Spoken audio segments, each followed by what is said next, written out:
mañana les voy a pedir si tienen sus Biblias y me quieren acompañar para la lectura de hoy. Mi texto en esta mañana, el pasaje que quisiera que leyéramos detenidamente, se encuentra en Primera de Pedro, capítulo 4.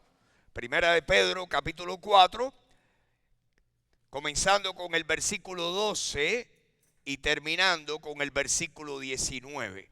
Los que tienen sus Biblias con nosotros esta mañana, por favor, lo buscan.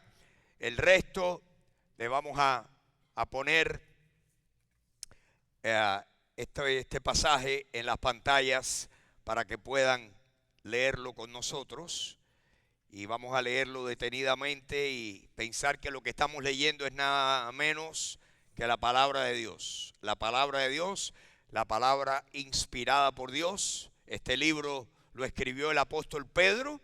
Es el primero de dos libros que él contribuyó en el Nuevo Testamento. El apóstol Pedro fue, como ustedes saben, un apóstol especial entre esos 12 apóstoles escogidos. Y Pedro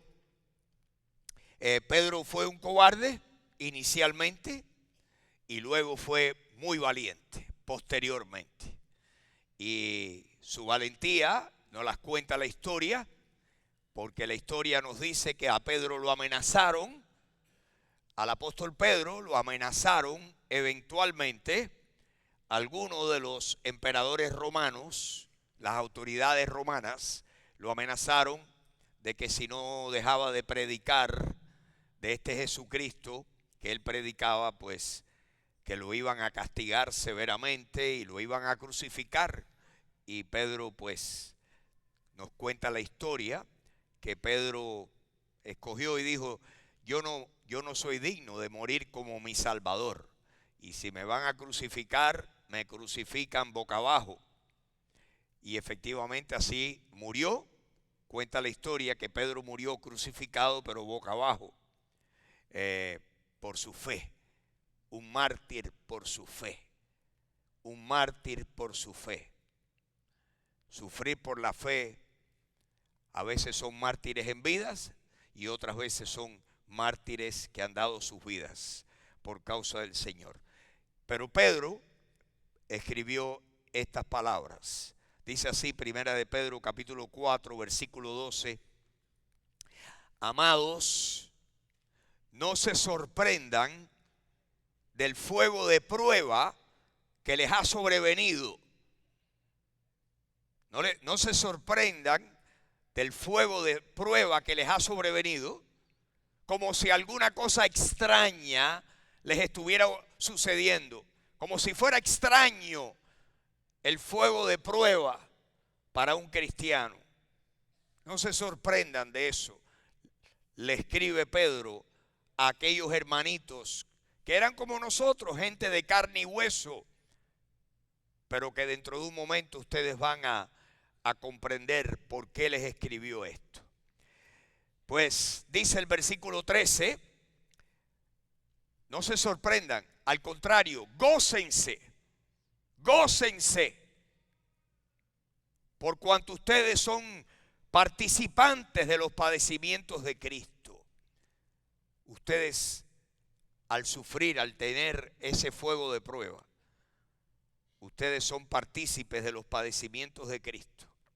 Gócense, para que también en la revelación de su gloria, el día que el Señor regrese en su gloria, ustedes se gocen con gran alegría. Versículo 14. Si ustedes son vituperados, abusados, avasallados, perseguidos, oprimidos, si ustedes son vituperados por el nombre de Cristo, ustedes son bienaventurados. Piense bien lo que usted está leyendo esta mañana.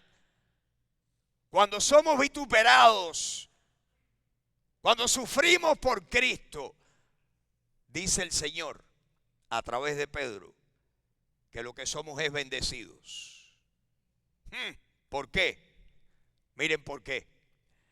La segunda parte, porque el glorioso, los que sufren por su fe, los que sufren porque se están parando lindo por el Señor, es demostración de que están sufriendo porque el glorioso Espíritu de Dios reposa sobre ustedes. Ciertamente, el Espíritu Santo, Dios, el Padre, el Hijo, el Espíritu, de ese Espíritu, ese Dios, los que nos vituperan, para ellos, Él es motivo de blasfemia. En otras palabras, los incrédulos, los que no conocen a Cristo, los que están ensañados y enojados con los cristianos, lo están porque hay otro espíritu que opera en este mundo que se llama el espíritu de las tinieblas, el espíritu maligno que está operando. Y dice la Biblia que el espíritu maligno ciega.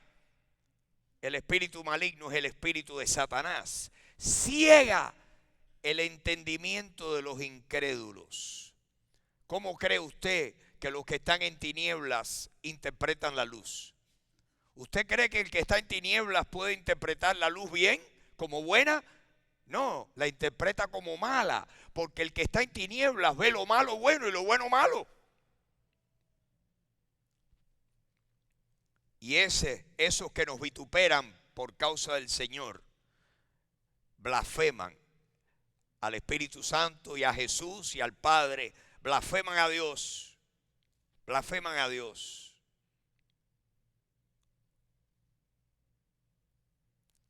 Sin embargo, los que sufren, ¿qué dice ahí? El Espíritu Santo y Dios, los que sufren por su fe, los que sufren por su testimonio, los que sufren porque están siendo valientes con su fe y con su cristianismo, dice, en nosotros el Espíritu de Dios es glorificado. ¿Vieron eso? Cuando uno sufre por el Señor se está glorificando en nuestras vidas. Esto es durísimo lo que les estoy diciendo. Esta palabra no es fácil porque a quién le gusta sufrir aquí. A mí no me gusta.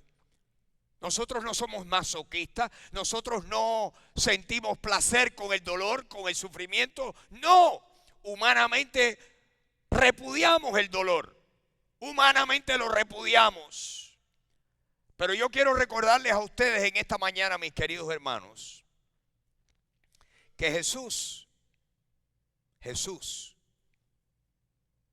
nos advirtió y nos dijo, en el mundo ustedes tendrán, ¿qué? Aflicción. Pero confíen, yo he vencido al mundo. Amén. En el mundo, ¿qué tendremos? Los cristianos, aflicción. Pero confíen en mí, yo he vencido al mundo. Bueno, pues aquí está escrito de otra manera. Cuando unos blasfeman, los que sufren están glorificando a Dios. Cuando tú y yo sufrimos por el Señor, estamos glorificando, dándole gloria a Dios. Versículo 15. Miren lo que dice. Así que ninguno de nosotros, ninguno de ustedes, le dice Pedro a los que estaban recibiendo esta carta, esta epístola, ninguno de ustedes padezca como homicida, como ladrón o malhechor o por entremeterse en lo ajeno. Versículo 16. Pero si alguno padece como cristiano, no se avergüence, sino glorifique a Dios por ello. Versículo 17. Porque es tiempo de que el juicio comience por la casa de Dios. Piensen lo que esto significa. Es tiempo de que el juicio comience por la casa de Dios. Y si primero comienza por nosotros, ¿cuál será el fin de aquellos que no obedecen al Evangelio de Dios? Versículo 18. Y si el justo con dificultad se salva, ¿en dónde aparecerá el impío y el pecador? Conclusión de este párrafo, versículo 19. De modo, esta es la conclusión, que los que padecen según la voluntad de Dios encomienden sus almas al fiel Creador y hagan el bien. Encomienden sus almas al fiel Creador y hagan el bien.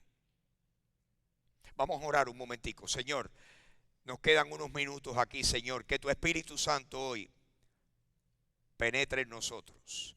Que esta palabra y la otra que vamos a citar, Señor, que tu palabra hoy tenga libre curso en nuestras vidas.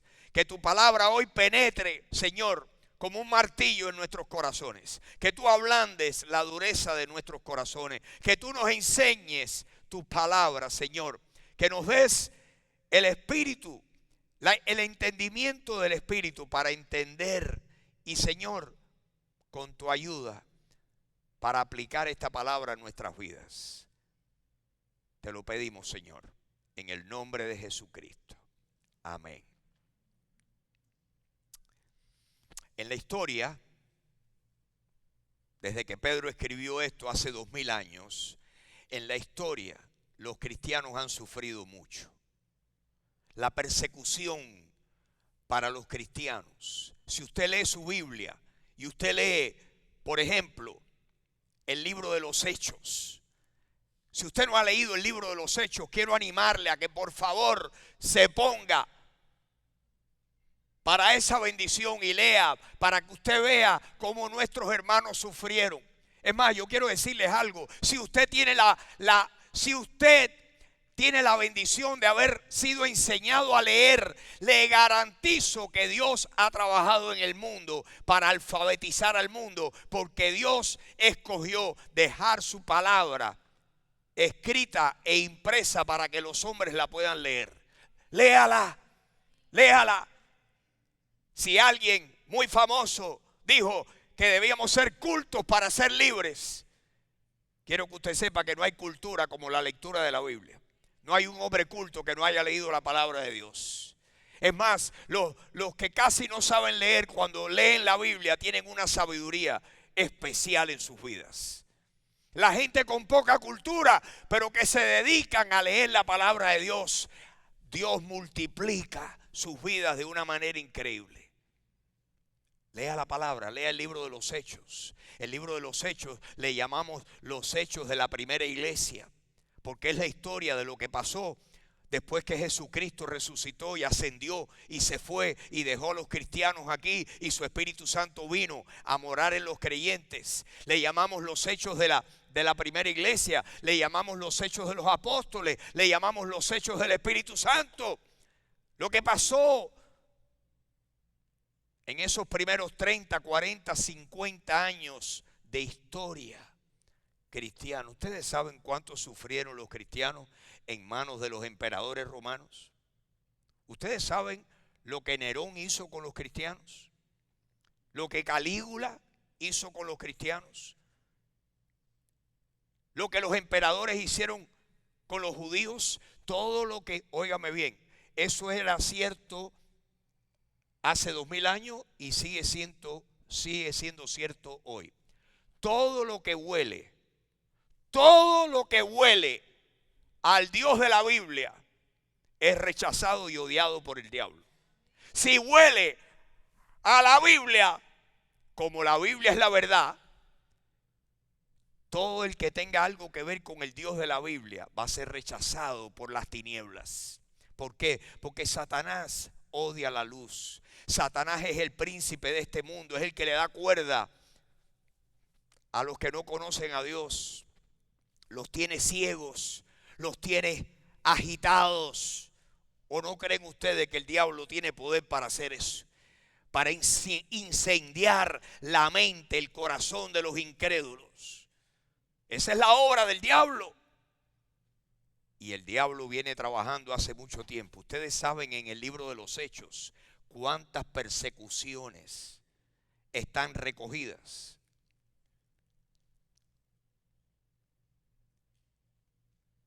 Contra judíos y contra cristianos. Muchas. Pedro escribió este libro de Primera de Pedro.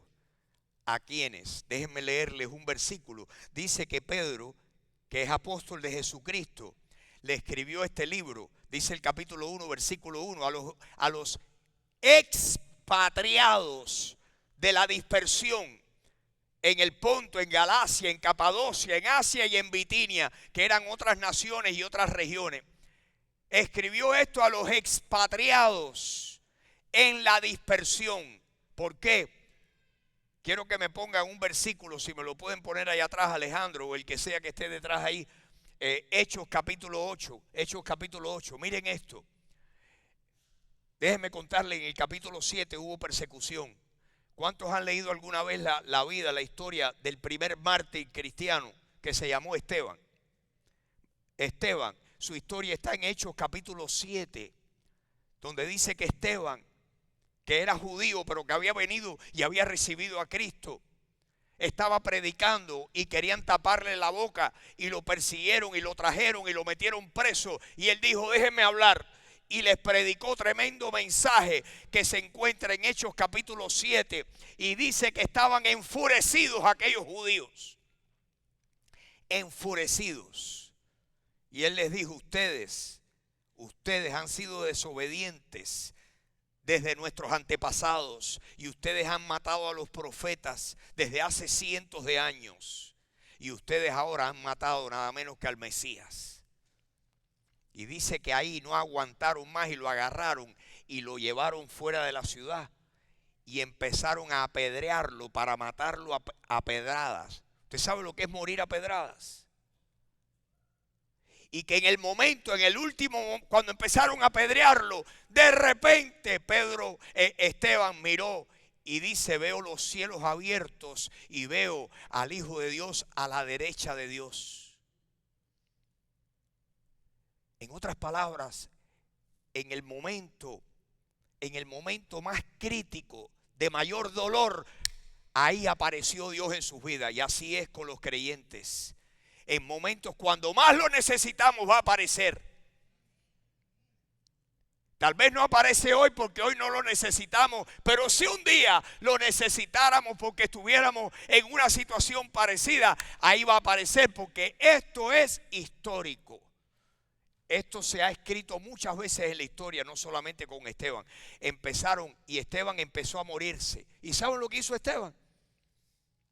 Dice que cuando cayó de rodillas, le dijo a Jesús: Señor Jesús, a quien él estaba viendo en esa aparición celestial: recibe mi espíritu, recibe mi espíritu. Y Jesús recibió el espíritu de Esteban. Y lo último que dijo: Señor, no le tomes en cuenta este pecado a los que me están apedreando. Oigan eso. Oigan lo que Dios puede hacer en la vida de una persona que en medio del mayor sufrimiento todavía está pidiendo misericordia para sus tiranos. Eso nada más no tiene otra explicación de que Dios está trabajando. Esas son cosas de Dios. Cuando Dios se aparece y hace cosas, cuando lo natural indica que debíamos de reaccionar diferente, que reaccionemos con tremenda espiritualidad, es señal de que Dios está obrando en nuestras vidas. ¿Me oyeron? Cuando usted vea que su reacción es sobrenaturalmente espiritual y buena, eso es que Dios está trabajando en ese momento en su vida. Esa es la realidad de Dios los que no tienen a Dios no pueden entender esto. Pero los que tienen a Dios y les ha pasado, pueden comprender estas palabras muy bien. Bueno, dice en el capítulo 8, después de la muerte de Esteban, miren lo que dice, que Saulo, que después fue Pablo, estaba allí presente y consentía, aprobaba la muerte de Esteban, que lo apedrearan, porque Pablo era fariseo. Pablo, el que al final de su vida murió decapitado por Jesucristo, murió como mártir, pero en este momento era un enemigo de la cruz. Y dice que Saulo, que posteriormente Dios le cambió el nombre y le puso Pablo, consentía en su muerte. Pero miren lo que dice a continuación. En aquel día, en ese momento en la historia, hubo, ¿qué cosa hubo? Una gran persecución. ¿Contra quién? Contra todos los cristianos que estaban en Jerusalén. La iglesia que estaba en Jerusalén. Acuérdense que el cristianismo comienza en Jerusalén. Y el Señor le dijo, ustedes me van a ser testigos en Jerusalén, luego en Judea, luego en Samaria y luego hasta lo último de la tierra. En ese orden, en esa secuencia. Ahí comenzó una gran persecución contra la iglesia. ¿Y qué pasó allí? ¿Qué hicieron los cristianos? Todos fueron ¿qué? Todos tuvieron que huir. Su familia, sus niños, salir corriendo y mudarse para otro lugar, para otra ciudad. Todos fueron esparcidos por ¿qué tierras? Nótese, tal y donde dijo Jesús, ustedes van a ser testigos míos en Jerusalén. ¿Y después dónde? En Judea, que es la parte más cercana a Jerusalén, una región. Luego Samaria y luego hasta lo último de la tierra. Y aquí aquellos cristianos salieron y se dispersaron y salieron huyendo de Jerusalén y dejaron ¿qué? Sus casas, sus pertenencias, sus animales. Yo no sé todo lo que dejaron, pero tuvieron que salir porque a la hora de la persecución, salvar la vida de uno es más importante que salvar lo que uno tiene. ¿No es así? Dice que salieron y fueron esparcidos por toda la tierra de Judea y de Samaria. Dios milagrosamente retuvo y protegió milagrosamente y soberanamente a los apóstoles para que se quedaran allí en Jerusalén. Pero los cristianos tuvieron que salir huyendo porque vino una gran persecución. A estos hermanitos, Pedro les está escribiendo Primera de Pedro. ¿Y qué les dice? Vamos a volver, si me lo vuelven a poner, el versículo 12, Roberto, gracias. Amados, no se sorprendan del fuego de prueba que les ha sobrevenido, como si alguna cosa extraña les estuviera sucediendo. No se sorprendan la prueba, la candela en la que ustedes están, no se sorprendan como si fuera. Y mis hermanos, ¿qué podemos sacar nosotros de este versículo? Que a los cristianos no nos debe sorprender cuando nos hallemos en alguna candela. Yo quiero que ustedes sepan que el mundo ha sufrido mucho en manos de los malos. Los cristianos, el mundo ha tenido muchas guerras, mucho dolor, mucho sufrimiento. Pero si hay un lugar en el mundo donde los cristianos han tenido como un remanso de paz, ¿dónde ha sido? En Estados Unidos. Estados Unidos de Norteamérica. Este ha sido el remanso de paz de nosotros los cristianos. ¿Por qué? Porque los primeros que vinieron aquí venían con una gran cantidad, venían con su Biblia debajo del brazo y dijeron, vamos a nuevas tierras donde vamos a tener libertad y tolerancia religiosa, y este es el país donde hay una iglesia diferente en cada esquina. ¿Es o no es? Una diferente de todas las denominaciones. Y este ha sido el lugar, quiero añadirle, que ha sido el remanso de paz y de prosperidad para otro grupo de personas que ha sido muy perseguido por el mundo entero, que es el pueblo de Israel, los descendientes de los primeros, de de los hijos de Abraham, Isaac y Jacob. Los descendientes de ellos viven aquí mejor que en ningún lugar. América les abrió las puertas. Y ha sido un remanso de paz. Y aquí es donde más tolerancia religiosa hay. Cuando yo llegué a este país, yo les he contado, este es el país donde en las escuelas públicas se leía la Biblia todos los días.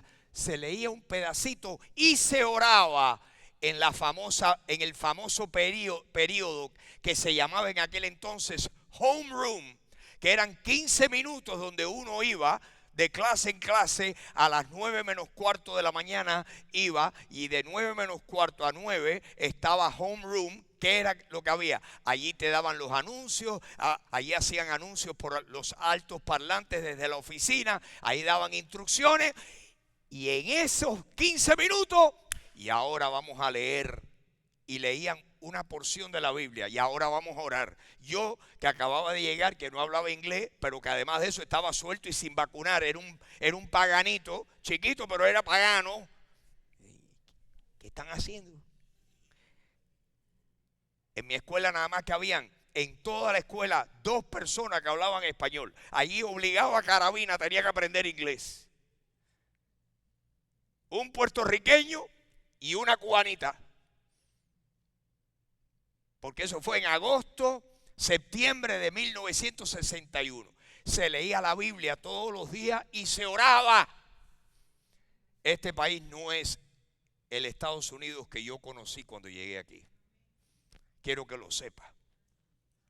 No lo es.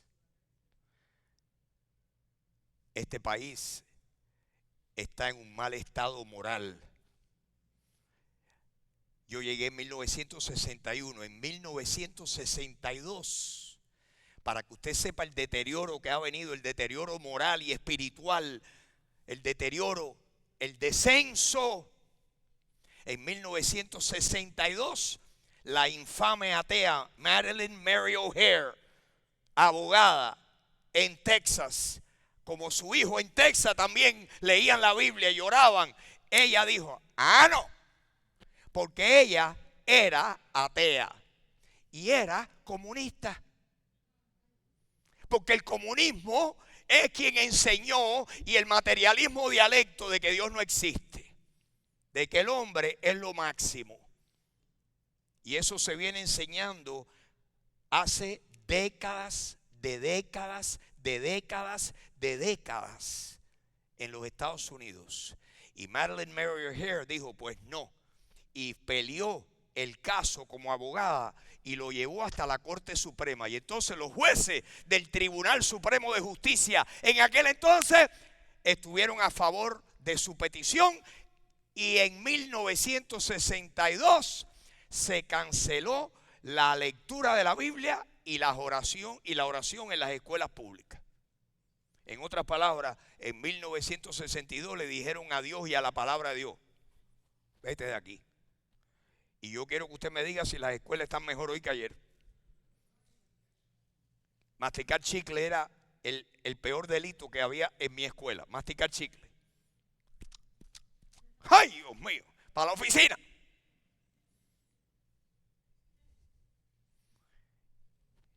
Me parece que las cosas han empeorado un poquito, ¿no creen ustedes? Y esta iglesia, aquí en Miami, hace 24 años, en 1980, habían elecciones para la Junta Escolar en Miami, y donde ya estaban proponiendo la educación sexual para los niños de edad primaria y de edad de middle school y de high school, por supuesto. Y nosotros dijimos, ¿cómo? Y empezamos a pelear aquello y tratar de traer candidatos que estuvieran en contra de la educación sexual en el sistema de las escuelas públicas de Miami-Dade, y perdimos. Y lo que hasta ese momento no estaba implementado como parte del currículo, la educación sexual Y a nosotros nos dieron libros y vimos los libros y nos quedamos espantados y fuimos a la estación de radio y dijimos, mire esto, a una estación de radio hispana, miren lo que miren lo que quieren incorporar en el currículo de las escuelas públicas de Miami-Dade. Pero eso lo han hecho en Miami-Dade y en Orlando y en la Florida y en Georgia y en Texas y en Carolina del Sur y en Carolina del Norte y en Alabama y en Mississippi. Y no hablemos de Nueva York, ni hablemos de California, ni hablemos de Washington State, ni Colorado. Si a usted lo agarraban con un buchito de alcohol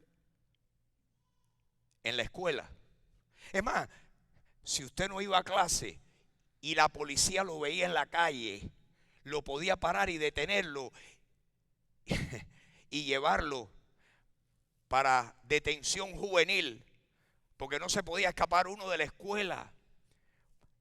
Y si lo hacía, tenía que esconderse, porque en la calle, si lo veía un policía, ahí mismo se lo llevaban, si eran horas escolares. Este era un país diferente a lo que es hoy en día. Moralmente y la cosa no pinta bien, ¿verdad que no? La cosa está mala y puede que se ponga peor. Y lo que antes era bienvenido, ahora no es bien visto. Ahora lo que está de moda es ser un materialista dialéctico y pensar que la religión es el opio de los pueblos. ¿Quién dijo eso? La religión es el opio de los pueblos. Eso lo dijo Carlos Marx. La religión es el opio de los pueblos. Hay que oír los cuentos, las historias horrorizantes de muchachitos que van a FIU, de lo que tienen que oír a sus profesores, lo que le tienen que aguantar en clase a sus profesores. Porque lo que se está enseñando es una doctrina anticristiana. Mis hermanos, ¿en qué va a parar esto? Yo no les puedo decir. Pero lo que le tengo que decir es que esta burbuja que nosotros hemos tenido puede que un día deje de ser una burbuja, como lo ha sido para muchos lugares. ¿No saben ustedes cuántos lugares han perdido sus libertades?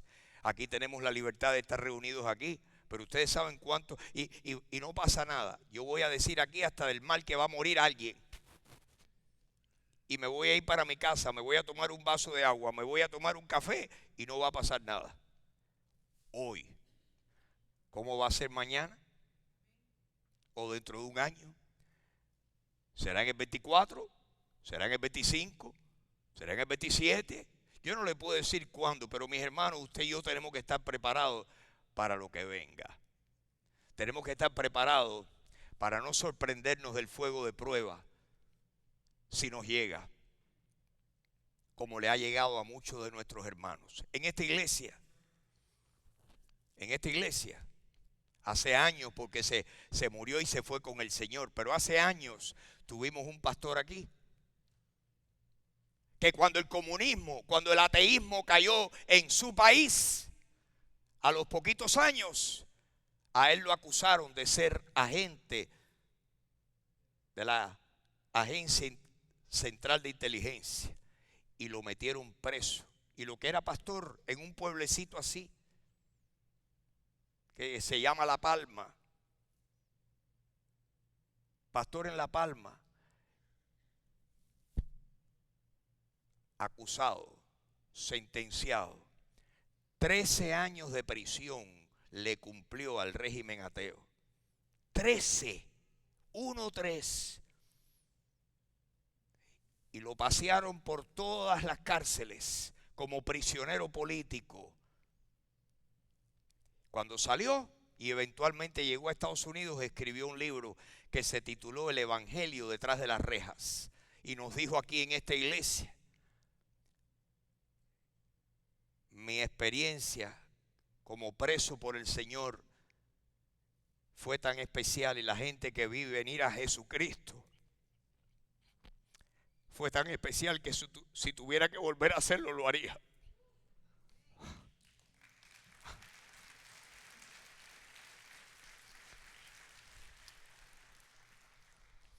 Reinaldo Medina era su nombre. Y nos predicó aquí en la década de los 90. Eso ha pasado en muchos lugares en el mundo. Y hace muchos años hay muchos libros. Hay un ministerio que nosotros apoyamos que se llama Mártires por Cristo, y le mandamos todos los meses dinero, porque esa gente ayudan a cristianos que están siendo perseguidos en lugares del mundo y publican literatura. Y el que comenzó ese ministerio escribió un libro porque estuvo años preso en una prisión en Rumanía, y escribió un libro en inglés titulado Torturado por Cristo, y explicó con lujo de detalle su tortura por ser simplemente un pastor y un predicador cristiano, por no claudicar. Y así sucesivamente, mis hermanos. Y en este caso estamos hablando de que cristianos sufrieron, gente como tú y como yo, gente con temores y con incertidumbres. Y Pedro les dice: amados, no se sorprendan del fuego de prueba que les ha sobrevenido, como si alguna cosa extraña les aconteciera. No, al contrario, versículo 13, por el contrario, gócense si están sufriendo por el Señor. ¿Cuántos de nosotros podemos decir: yo estoy obedeciendo ese versículo y me estoy gozándome por sufrir por el Señor? Eso es nada más que la gracia de Dios sobre nuestras vidas. A medida que tú oyes esto, tú pídele a Dios: Señor, dame ese corazón, hazme esa persona para que tu poder fluya a través de mí. Gócense, por cuanto ustedes son participantes de los padecimientos de ¿quién? ¿Quién sufrió primero? ¿No fue Jesucristo? Para que tú y yo fuéramos liberados. Dime algo, mi querido hermano, mi querida hermana, si Jesucristo sufrió hasta la muerte por ti, ¿sería gran cosa pedirte que tú sufras por Él? ¿Es extraño que los cristianos suframos por nuestra fe?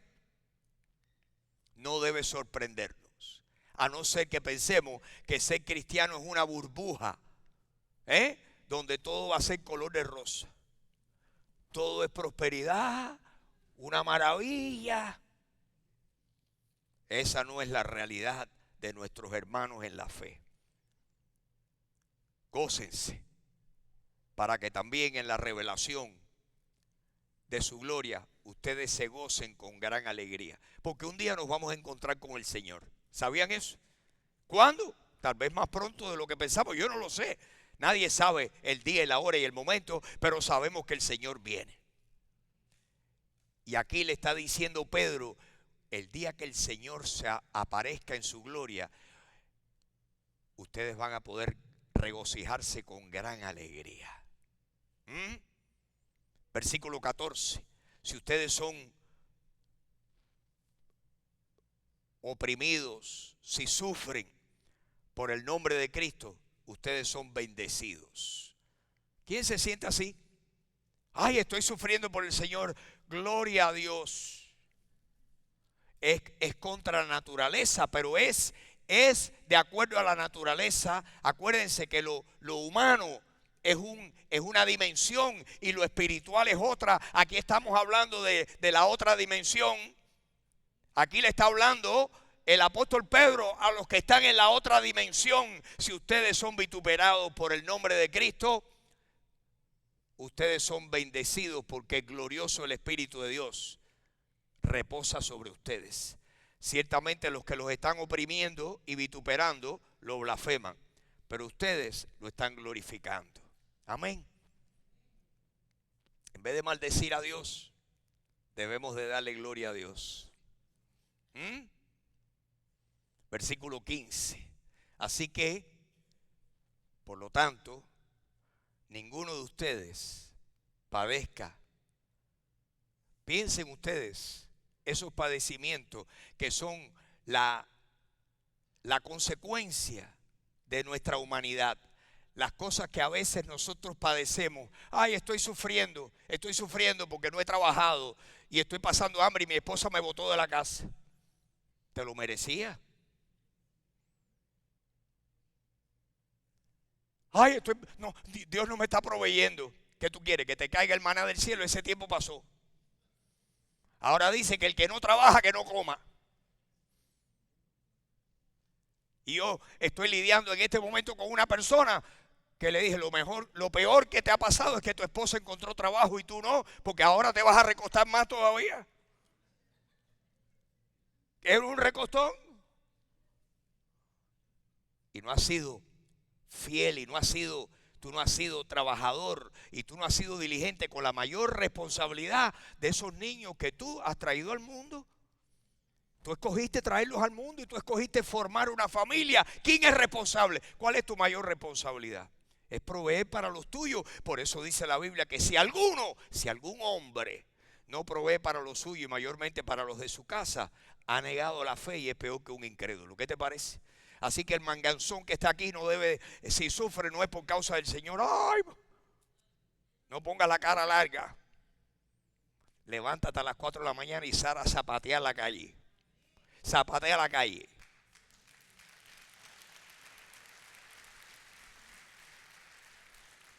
Cuando yo tenía 14 años recogía botellas de cristal, porque en aquel entonces no había laticas.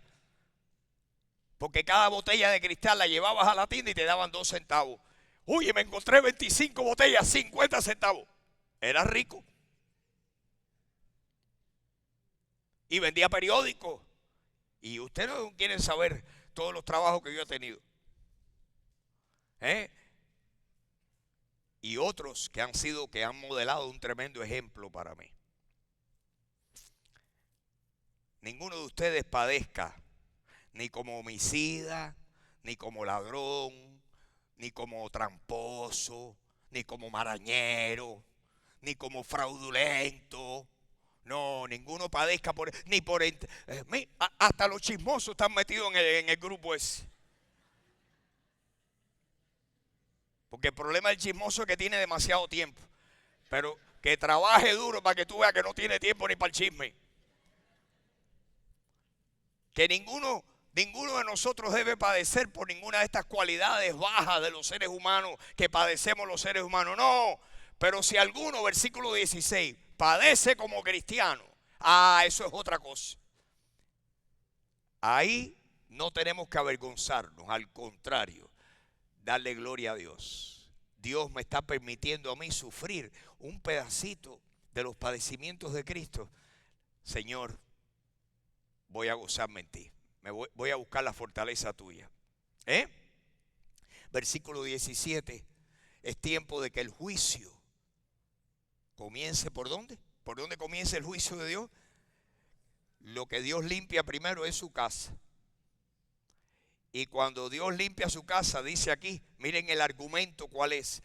Es tiempo de que el juicio comience por la casa de Dios. Y si primero comienza por nosotros, dice Pedro, ¿cómo terminará la cosa para los que no conocen a Dios?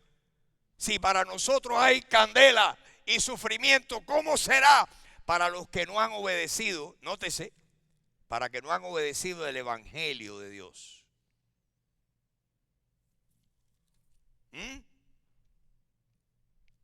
Versículo 18.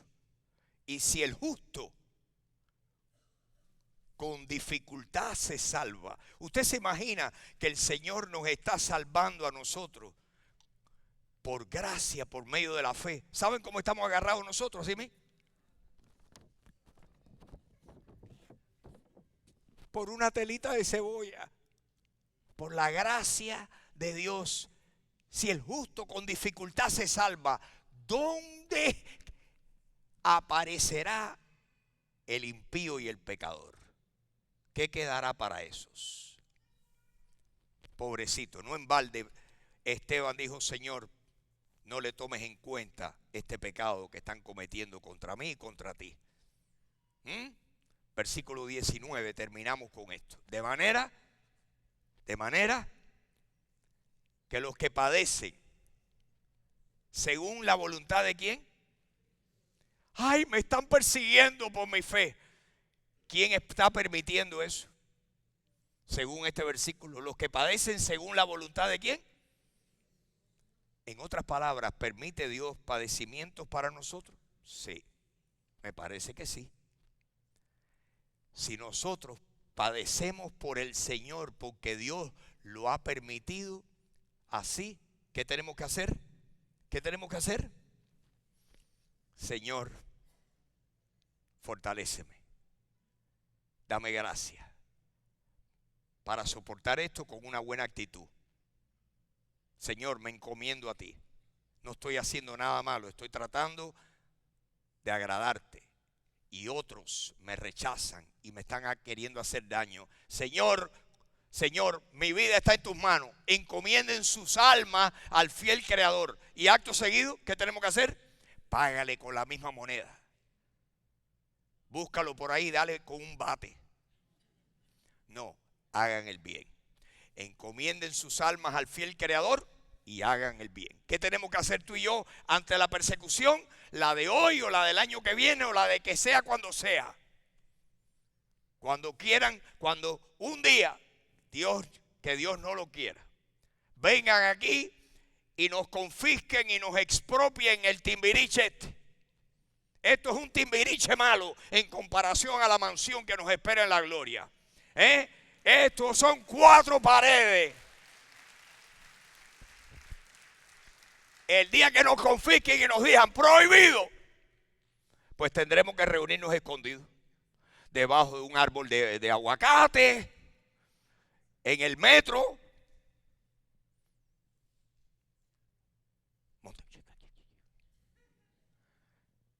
Escribiendo en papelitos. Señor, en tus manos estamos. Te vamos a dar gloria a ti. Eso fue lo que Pedro hizo. Cuando fueron perseguidos, dice que se reunieron y oraron y dijeron: Señor, mira las amenazas de ellos. Concédele a tus siervos que con todo denuedo hablen tu palabra mientras tú sigues haciendo milagros y maravillas en medio nuestro. Y dice que ahí acto seguido el lugar donde estaban tembló y fueron llenos del Espíritu Santo y predicaron con denuedo la palabra de Dios. ¿Qué le parece? ¡Wow! Léanlo, está en los Hechos, capítulo 4. Que Dios nos ayude, que Dios nos ayude. Y si tú estás aquí esta mañana y tú no has recibido a Jesucristo, hay una sola cosa buena que tú puedes hacer. Y es abrirle tu corazón al Señor y decirle: Señor, yo tengo tantos defectos. ¿Cómo es posible que tú me puedas perdonar a mí si yo tengo tengo una lista de defectos? Señor, ¿tú eres capaz de perdonarme? Dios te dice: sí, yo te quiero perdonar. ¿Pero cómo me vas a perdonar? Yo mandé a mi hijo a morir por ti. Mi hijo pagó toda esa lista. Mi hijo la pagó en lugar tuyo, en tu lugar, la pagó en tu lugar. Fue tu sustituto legal. Y Jesús murió, dio su vida para que tú pudieras ahora tener la vida de Jesús dentro de ti. Pero tú tienes que quererlo y recibirlo. Jesús dijo: de cierto os digo, el que cree en mí tiene vida eterna. El que me recibe a mí está recibiendo a mi Padre. Yo soy el camino, la verdad y la vida. Nadie puede llegar al Padre si no es a través de mí. Yo soy el puente, yo soy el Salvador. ¿Puedes tú en esta mañana reconocer que necesitas un Salvador y creer que Jesús es tu Salvador? Él es Dios. Él murió, lo enterraron y al tercer día dejó vacía la tumba. Y le dice a todo aquel que ve al Hijo y cree en Él, tiene vida eterna, y yo lo resucitaré en el día postrero. ¿Crees eso? Vamos a orar. Si no lo has hecho, hazlo en este momento. Dile: Jesús. No tiene que ser en voz alta, lo puedes hacer en voz alta, porque aquí disfrutamos de completa libertad. Nadie, al contrario, personas van a orar por ti si tú lo dices en voz alta. Pero en este momento dile, tal vez en tu fuero interno, en tu corazón, en una conversación, en silencio en tu corazón, dile: Jesús, tú eres el Señor, tú eres el Hijo de Dios, tú moriste por mí.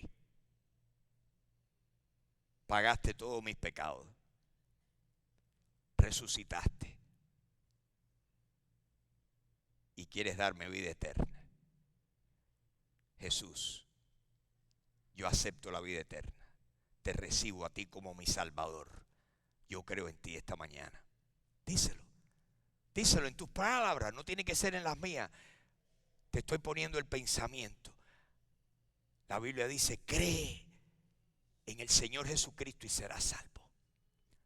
Señor, si alguien aquí no ha creído todavía, Señor, que crea en este momento.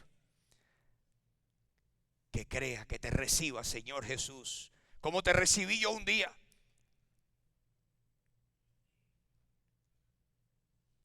Señor, y aquellos de nosotros que estamos aquí, que ya te hemos recibido, queremos ser cristianos valientes. Queremos encomendar, si sufrimos por ti, queremos encomendar nuestras almas a ti. ¿Y hacer qué después? Hacer el bien. Que no se nos olvide eso, Señor. Que no se nos olvide. No sabemos lo que mañana trae, pero sí sabemos que te tenemos a ti y que tú hoy, mañana o pasado has prometido estar con nosotros y sostenernos y darnos tu gracia cuando sea necesaria. Y hoy te pedimos eso. ¿Cuántos le piden eso al Señor conmigo? ¿Cuántos dicen amén? Que así sea, Señor. Queremos obedecer lo que hemos leído hoy. Queremos que se quede con nosotros para siempre. Queremos, Señor, aprender a regocijarnos si en algún momento tú permites que suframos algún tipo de oprobio por causa de tu nombre. Lo que no queremos, Señor, es sufrir porque estamos comportándonos mal, porque estamos recogiendo lo que nosotros sembramos. No, Señor, limpia la cosecha de nuestras vidas. Límpianos. Te lo pedimos. Y Señor, ayúdanos a encomendar nuestras vidas todos los días a ti y a hacer el bien. Hoy te pedimos, Dios, yo te quiero pedir que tú tengas misericordia de nosotros. Millones de personas en Estados Unidos que profesan conocerte, Señor. Millones de dólares que salen para las misiones en otras partes del mundo. Señor, salen de aquí con dinero que ganamos los cristianos. Señor, permítenos. Manténnos libres. Te rogamos por Estados Unidos que tú mantengas, Señor. Sabemos que esa sombrilla de protección que tú has prometido para los pueblos que te honran, Señor, ten misericordia de nosotros. Tú has bendecido esta nación por la bendición de los justos, dice tu palabra. Bendita la nación cuyo Dios es Jehová. Y por la bendición de los justos la ciudad será enriquecida. La justicia engrandece a la nación, mas el pecado es afrenta de los pueblos. Señor, y Estados Unidos no va a ser una excepción. Pero Señor, ten misericordia de nosotros. Te rogamos por esta nación, por avivamiento espiritual, desde la Casa Blanca hasta el Congreso, el Senado, el Tribunal Supremo de Justicia, la casa de cada gobernador, los tribunales, los jueces federales. Dios, te pedimos avivamiento, que tu Espíritu Santo caiga, Señor, sobre esos jueces impíos y que vengan al conocimiento de Jesús. Señor, tú eres quien salvaste a Saulo y lo convertiste en Pablo. Tú puedes hacer eso hoy también. Esta mañana nos unimos y te pedimos por todo eso. Que tú traigas bendición y avivamiento espiritual a esta nación. Te pedimos, Señor, por la paz en Jerusalén. Te pedimos, Dios, por la paz en otros lugares del mundo. Que tu palabra llegue por medio de misioneros, por medio de literatura, por medio de Biblias regaladas, por las antenitas de satélite, por los canales de televisión, por las estaciones de radio. Señor, que tu palabra penetre en los lugares que son humanamente impenetrables. Pero Señor, para ti no hay nada imposible. Y tú lo estás haciendo y te pedimos que lo hagas más, Señor. En el nombre de Jesús te lo pedimos. Que el evangelio corra como nunca antes y que tú traigas ese avivamiento del que yo he oído durante tantos años que vendría antes que tú regreses. Señor, tráelo. En el nombre de Jesús, trae avivamiento al mundo entero, al Medio Oriente, al Lejano Oriente, a la China, a Rusia, a Cuba, a Nicaragua, a Venezuela, a Colombia, a Chile, México, Señor, todo Centroamérica, donde ha caído el cáncer del ateísmo. Que tú, Señor, que el evangelio corra como nunca antes, porque tú eres quien dijiste que donde abunda el pecado, sobreabunda la gracia. Y te lo pedimos, Dios, esta mañana. Te pedimos, Dios, que nos cuides y nos protejas, que tú desvíes tantos vientos que han pronosticado. Desvíalos, Señor, hacia alta mar. Tú puedes hacer eso. Te pedimos protección para la Florida, para la costa este, para el Caribe, para todos los estados y las ciudades alrededor del Golfo de México. Dios, te lo pedimos en el nombre de Jesús. Que tú hagas lo que solo tú puedes hacer, que es protegernos de peligro, protegernos del mal. Líbranos del mal, Señor. Gracias te damos por esta mañana. ¿Cuántos le dan gracias a Dios? Dios es bueno, Dios es bueno, Dios es bueno, Dios es poderoso, Dios es poderoso, Dios es capaz. Dios es capaz. Que nuestra fe crezca para poder ver que Dios sí es capaz de lo que tú piensas y aún mucho más. Dios es poderoso para hacer todas las cosas mucho más abundantemente de lo que pedimos o entendemos, según el poder que actúa en nosotros. Así que a Él le damos gloria en su iglesia. Hoy, esta mañana, en este lugar, le damos gloria al Señor.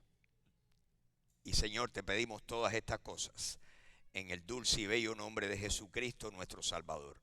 Amén, amén y amén. Denle un aplauso al Señor. Amén. Mis hermanos, que Dios les bendiga. No se olviden el miércoles. Que Dios les bendiga. Que tengan una linda semana. Dios les bendiga.